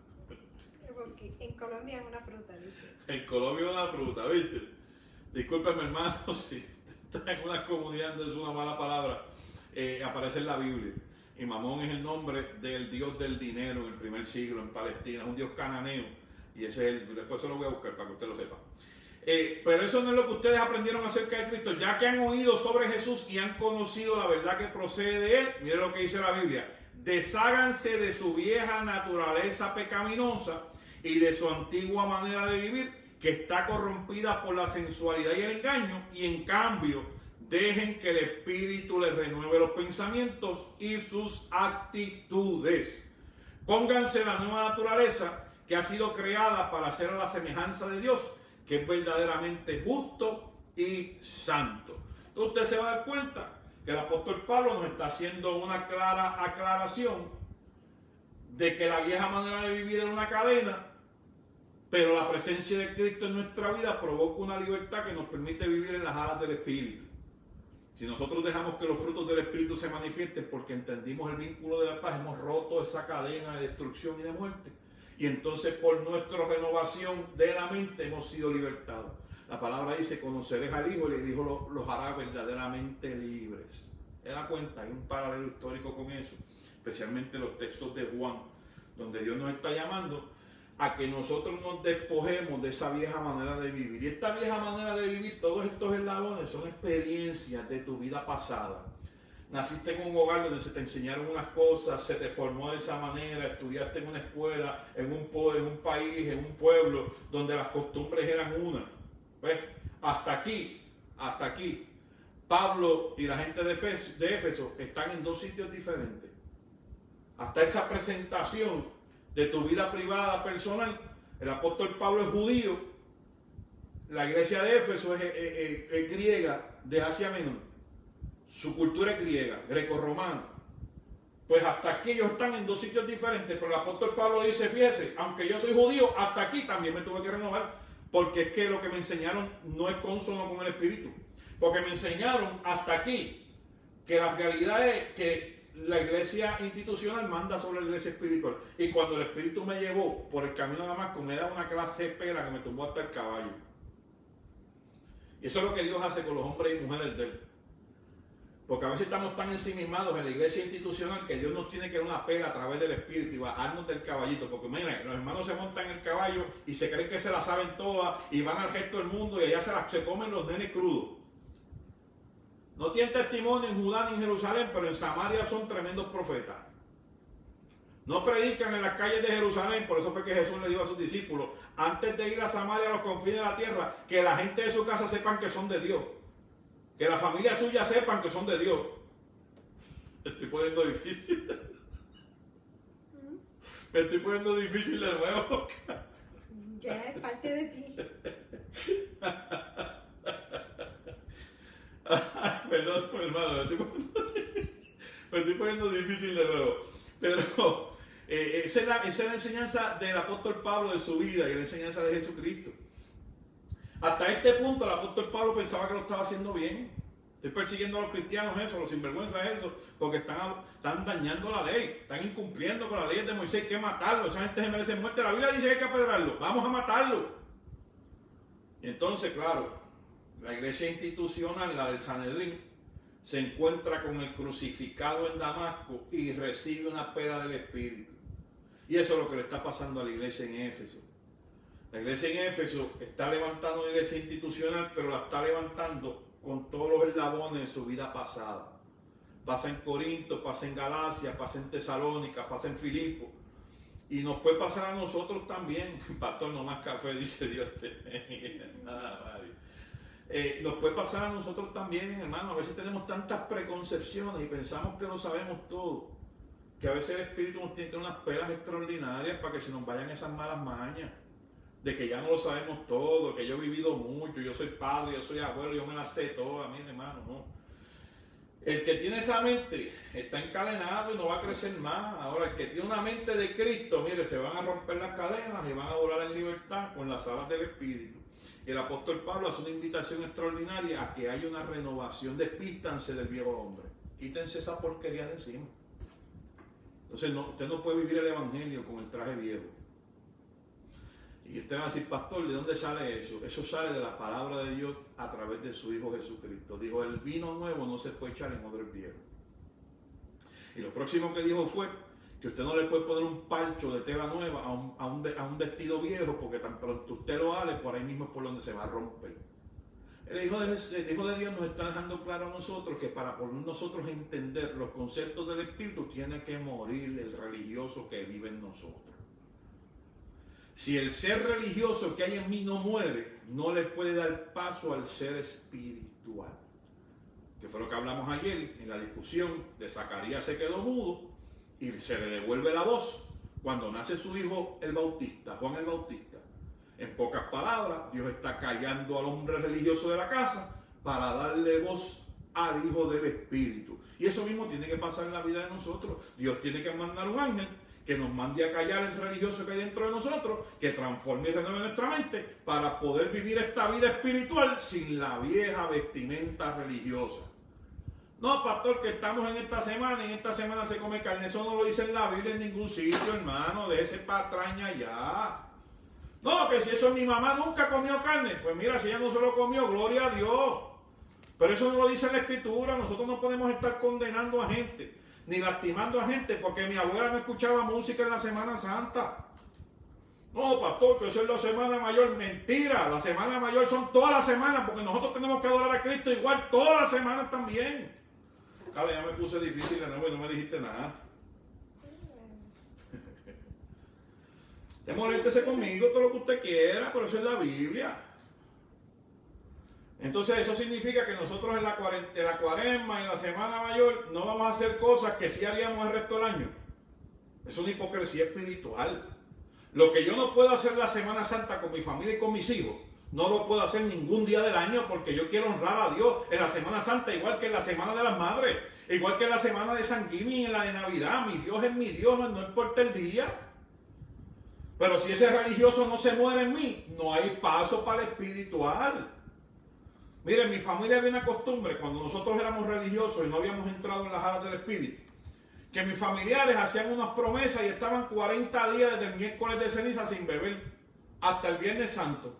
Entonces venían el sábado de gloria y se bebían todo lo que no se habían bebido. Desde la cuaresma se lo bebían el sábado de gloria. Pues es una poca vergüenza, mi hermano.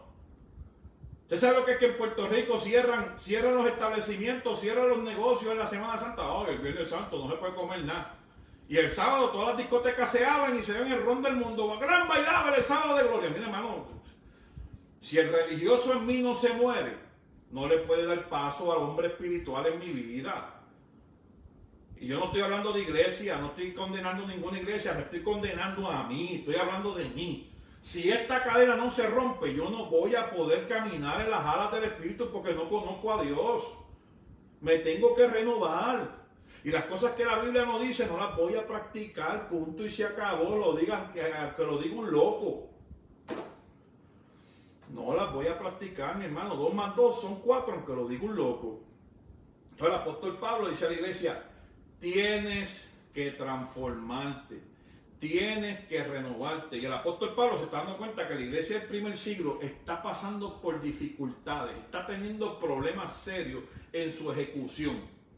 Entonces el apóstol Pablo trae una radiografía contra cuál será el problema de la iglesia, porque es que mientras yo estaba allí, mira, los cojos estaban cantando, los cojos estaban caminando, los mudos estaban cantando, los endemoniados estaban liberándose, la gente se estaba convirtiendo, la iglesia se estaba llenando, pero ahora lo que escucho es que lo que hay es un clase de desmadre. Allí lo que hay es un revolú de los pastores, como dicen en Puerto Rico. Allí lo que hay es un revolú de los pastores. ¿Y qué será lo que está pasando? Y entonces imagino que el apóstol Pablo, en su radiografía espiritual, comienza a hablar en su celda y el Espíritu Santo que le manda a escribir la iglesia, el Espíritu Santo que lo ilumina, le dice: Pablo, lo que pasa es que ellos están tratando de vivir una vida en el Espíritu con un uniforme viejo de religión. Están tratando de vivir una nueva vida en Cristo con el cartucho viejo de la carne, y mientras hagan eso, no hay forma, no hay manera, hermano. No hay manera. Y les voy a explicar cómo funciona esto. Usted va a la escuela náutica y usted se monta en un bote y le prestan un bote y usted lo pasean para arriba y para abajo, le hacen todas las pruebas y usted domina el bote, le dan una licencia para navegar marítimamente, usted está licenciado, cualquier bote de motor usted lo puede transitar. Y entonces lo próximo que usted hace es que usted va a su casa, prende la guagua suya y la mete en el río. Porque usted tenga licencia de navegación, el carro no va a navegar en el río. Y eso es lo que le está diciendo el apóstol Pablo a la iglesia de Éfeso. Es que ustedes tienen una licencia para volar en las alas del Espíritu, pero están utilizando el uniforme de los que se arrastran por la tierra. ¿Lo entendió ahora, mi hermano? El apóstol Pablo le está diciendo: ustedes fueron libertados en Cristo, le han puesto dos alas para que vuelen en el firmamento de Dios. Pero ustedes quieren vivir la vida del cielo arrastrándose como las culebras por el piso, entre el polvo. Entonces dice: hasta que ese religioso no se muera y esas malas costumbres de vida, ustedes no van a poder disfrutar de las alas del Espíritu, porque lo que hay aquí lo está impidiendo usted, y aquí que el Espíritu se manifieste. Seguimos, Carla. Seguimos para adelante, estamos acabando. Por lo tanto, el apóstol sin cafeína. Esto es sin cafeína. Usted ve que aquí no hay vaso, aquí lo que hay es agua, mire. Agua nada más. No me han dado café hoy. A lo mejor ese es el problema, hermano.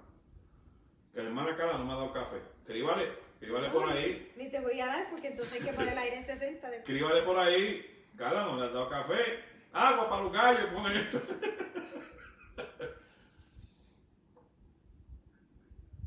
Ese es el problema, hermano. Que la hermana Carla no me ha dado café hoy. Y yo creo que eso es lo que nos tiene así. Estamos en el withdraw. Bro. Tiene que haber un proceso de renovación. Y en ese proceso de renovación, yo tengo que entender que si fui diseñado para andar en las alturas, no me voy a comprar unos tenis. ¿Me entendió? Si fui diseñado para andar en las alturas de Dios, las botas no son necesarias. Porque hasta con una chancleta yo aterrizo. Lo que me hacen falta son unas buenas alas. Y esas alas las provoca el Espíritu en una vida devocional extraordinaria. Yo no necesito escuchar la voz de los hombres. La voz de los hombres son zapatos, tenis, chancleta. La voz del Espíritu da alas para vivir en las alturas de Dios. Y entonces cuando usted busca del Señor en medio de esa renovación espiritual personal, usted abandona la voz de los hombres, rompe con la religiosidad en su vida, rompe con el viejo hombre y se propone a usted mismo a unas alturas que usted nunca jamás en la vida pensó que las iba a alcanzar, pero que Dios le está dando la estamina, la condición cardiopulmonar y el cielo abierto para que usted vuele en libertad. Seguimos. Bueno, Carla, mira si llevamos rato, que ya la computadora me está diciendo que está casi sin batería. Entonces el apóstol Pablo termina con un último listado, los versos 20 al 27, 27 en adelante. El apóstol Pablo termina con un listado de cosas que se tienen que devolver, cosas que no van a servir en el camino cristiano. Y esta carta a los Efesios, el apóstol Pablo dice: mira, si todas estas cosas están ahora mismo, usted tiene que entregarlas para atrás porque no le sirven para el camino de la fe. Y el apóstol Pablo, entre las cosas que escribe, dice: mira, el que robe no robe más. Si usted es un pillo, usted no sirve para el reino. Ese es el problema, tenemos muchos pillos predicando la palabra. ¡Ay! Pastor, ¿qué dijo? Lo que se tenía que decir. Se dijo cuando entró al templo y dijo: han convertido la casa de mi Señor en una cueva de ladrones. No es muy diferente a lo que está pasando hoy. El apóstol le dice que si sus palabras han estado corruptas, el corromper de su hablar, si usted se ha convertido en un mal hablado, si usted está hablando a la gente con parejería, si usted es un boquisucio, eso no sirve para el reino, usted tiene que devolverlo, usted tiene que botar eso para afuera. Usted vaya a los returns, esto no me hace falta, esto no lo necesito para el reino. Y el apóstol Pablo está diciendo que aquellos que contristan el Espíritu no pueden sentir la presencia de Dios y no sirven para el reino tampoco. Y usted sabe lo que es contristar el Espíritu. el Espíritu se da así en la cabeza y hace gestos cada vez que usted hace cosas que no son del Señor. Cuando Él lo bendice a usted y usted no lo bendice para atrás. Usted bendice, cuando Dios bendice una cosa y después tú la maldices. Cuando Dios está trabajando con el corazón de tu esposo y Dios está trabajando con él y lidiando con él y la próxima que entra eres tú y abres la boca y lo maldice 3 veces y lo que Dios había avanzado en la oración, lo que Dios había avanzado a través del descanso, por la mañana tú lo echaste por la borda porque abriste la boca y lo destruiste, todo lo que... Eso es contristar al Espíritu, hermano. Eso es contristar al Espíritu. Tú quieres que tu esposo salga de esas cadenas, tú quieres que esa esposa tuya, el Señor la toque con poder. Quede callado, mire. Deja que el Espíritu hable, deje que bregue, confíe. Porque nosotros contristamos al Espíritu a veces destruyendo lo que Dios está haciendo. Mire, calladito es más bonito. Fíjate, vos se fíjate. Mire, luego, calladito, deje que el Señor obre. ¿Qué cosas pide el apóstol Pablo que se abandonen? La amargura, el enojo, la ira, la gritería, la maledicencia y la malicia. Todas esas cosas no en nada apoyan el crecimiento de la iglesia, hermano. Y vuelvo y les repito, lo que hablábamos al principio, no es tener la razón, es andar en el vínculo de la paz. Una de las grandes circunstancias que enfrenta el pueblo es que piensa que teniendo la razón tiene que levantar la voz. Y hacen falta 2 para pelear. Usted lo que tiene, mira, la respuesta mansa acalma la ira, dice la palabra del Señor. Y a veces usted es el que tiene la razón, a veces la tiene usted. Pero si en vez de usted dice pico a pico, usted dice, mira, yo no voy a discutir por eso, y a mí no me interesa tener la razón. Al final del día, la discusión no va a llegar a ningún sitio. Usted va a ver que la ira se calma y que en pocos minutos lo que era una gritería y una discusión se convierte en una cuestión de tranquilidad. Porque no es asunto de tener la razón siempre, es poder provocar el vínculo de la paz. Y eso es lo que anhela el Señor de nosotros.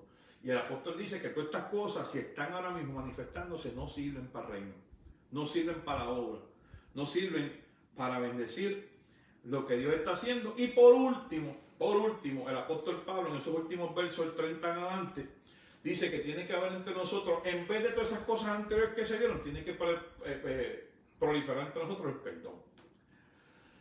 Yo creo que es una de las palabras que a veces es tan difícil de decir porque a veces la gente se distancia tanto, que no pueden llegar a un punto medio, porque para llegar a un punto medio ambos tienen que caminar en la dirección contraria a la que iban. Entonces tú tienes, por ejemplo, un grupo de personas trabajando en algo y ese grupo de personas tienen un desacuerdo y ese grupo se divide o se rompe. Esos subgrupos comienzan a caminar en su propia dirección y comienzan a hacer lo que les place.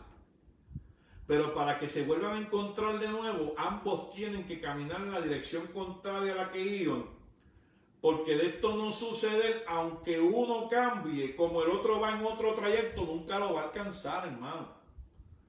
Y digo esto con respeto y con amor de pastor. Pero en un matrimonio no se puede esperar el 50% de tu pareja. Eso es una mentira del diablo. Eso no aparece en la Biblia en ningún lado. El matrimonio no es 50-50. Las relaciones no son 50-50. La gente hoy te quiere hacer entender que en un matrimonio tú lo que tienes que dar es 50%. Guarda el otro 50% por si acaso la cosa va mal para tú dárselo a otra persona. Así no funcionan las relaciones, hermano. Y con el Señor tampoco, porque la iglesia espiritual es la novia del Cordero. Y el Señor no está esperando el 50, tú está esperando el 100, que te entregues por completo. Cuando dos personas están dando el 50, van así. Si hay un desacuerdo, se viran. Pero si los dos no están dispuestos a dar el 100 y volver para atrás, aunque uno vire, el otro va a seguir hacia otro camino, no se va a encontrar nunca. Por eso es que es tan importante que las relaciones de pareja, las personas den el 100% cada uno. Porque cuando tú aprendes a dar el 100% tuyo y no te retraes nada y no te guardas nada, la otra persona tiene que hacer lo mismo por imitación. Ella se siente amada. Una mujer que se siente amada, ama. Un hombre que se siente amado, ama.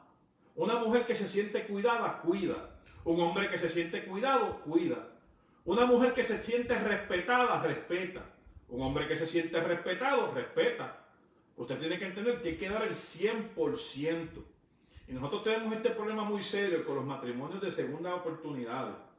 Con estos matrimonios lo que llaman blended family, que vienen de experiencias pasadas Y como sufrieron antes, ahora en vez de dar el 100 están dando el 75, el 60, el 80. Que pasen todos los matrimonios, pero quiero enfocarme en este. Y a veces llegamos y porque me dieron un golpe, porque aquella me hizo esto, porque la mujer anterior que yo tenía se fue con otro, porque el marido que yo tenía era un sinvergüenza y me las pegó hasta por las orejas. Entonces cuando llegamos a este tipo de relación, no estamos dispuestos a dar el 100 porque no nos podemos entregar por completo, porque la gente ninguna es fiel. La gente no es fiel porque te estás casando con la persona que Dios no quiere que te cases, porque cuando tú aprendes a esperar en el Señor no entrega porquería, el Señor da lo mejor que tiene y la persona que Dios tiene para ti no te va a dar ni el 30, ni el 40, ni el 50, se va a entregar al 100% porque es la persona diseñada por Dios perfecta para tu vida. Pastor, ¿y esa persona es perfecta? No, ni usted tampoco, pues no pida lo que usted no es. Ahora, lo que sí se va a manifestar en medio de las imperfecciones de ustedes es la bondad de un Dios que los ama y que ha decidido unirlos en la eternidad y que esa unión en la eternidad que nació en el corazón de Dios se está ejecutando aquí en la tierra. Es lo mismo que pasa con la iglesia. Cuerpo completamente imperfecto, que lo que nos une es la perfección del Espíritu Santo.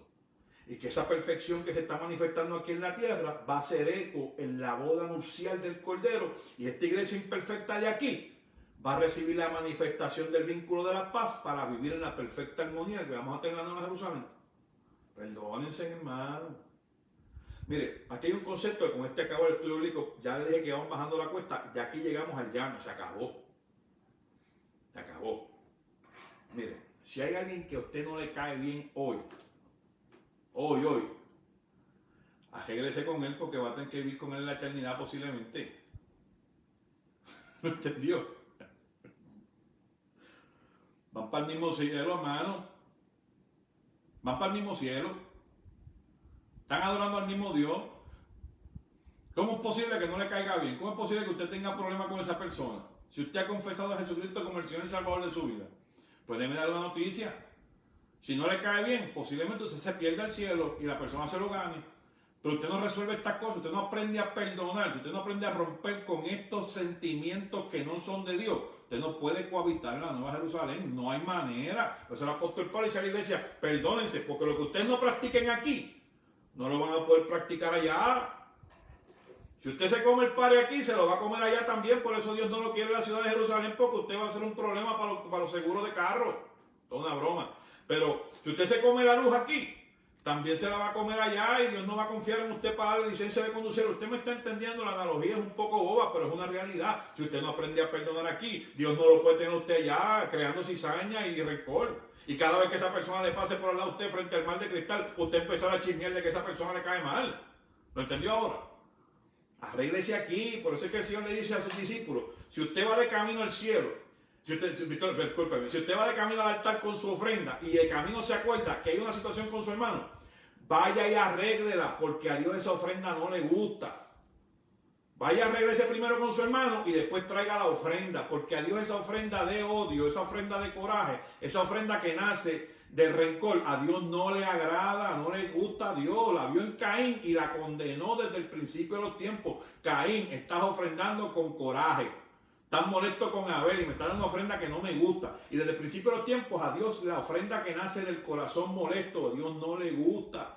Pero usted tiene problemas con una persona aquí, Dios no lo va a llevar para allá. Usted está buscando problemas en las calles de oro y el mar de cristal.